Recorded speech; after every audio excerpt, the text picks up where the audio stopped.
Oh, summer storms in a forecast and an above average hurricane season expected. The Wolf administration is reminding everyone to have a plan in place ahead of any emergencies. This evening, Fox 43's Danielle Miller has a look at how you can best prepare and build an emergency kit with your family.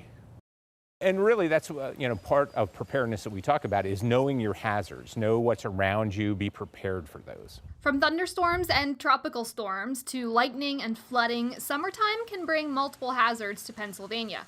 Randy Padfield, director of the Pennsylvania Emergency Management Agency, says that now is the perfect time to look at those hazards around you and make a plan. What would you do if you were displaced from your house or you were impacted by flooding? How would you get out to an area of safety, especially with your family, your children, your dogs? Maybe you're caring for an elderly person as well, a family member. So they're all things to think about. Making a kit is simple. Here are a few key things that you're going to want to include. Some bottled water, as well as some non-perishable foods, a first aid kit, some extra cash if possible, a flashlight with extra batteries, maybe even a battery-powered radio, a change of clothes for you and the kids and anyone else in your family, as well as any extra medications you might need.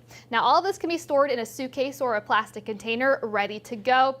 Another thing you want to consider, though, is going to be insurance. You are more apt to be impacted by a flood that occurs in your house over the span of a 30-year mortgage than you are a fire, and your insurance normally covers fire damage. It doesn't cover flooding. Even though we do not live along a coast, tropical flooding is still a concern during hurricane season. A big storm moving up the coast could also cause problems when it comes to sharing resources between states. But if it comes up the coast, a lot of those other resources, the other states that are impacted first may have. So we need to really plan, resources if we need to bring them in from the outside and make sure that we're doing that earlier rather than later. Padfield tells Fox 43 that PEMA has sheltering options in place should a disaster occur. And overall, awareness before and during an emergency is key, as adverse weather situations can quickly change. Know what is going on around you. Know your evacuation routes from your house. It takes all of us kind of working together. In Harrisburg, Danielle Miller, Fox 43 News.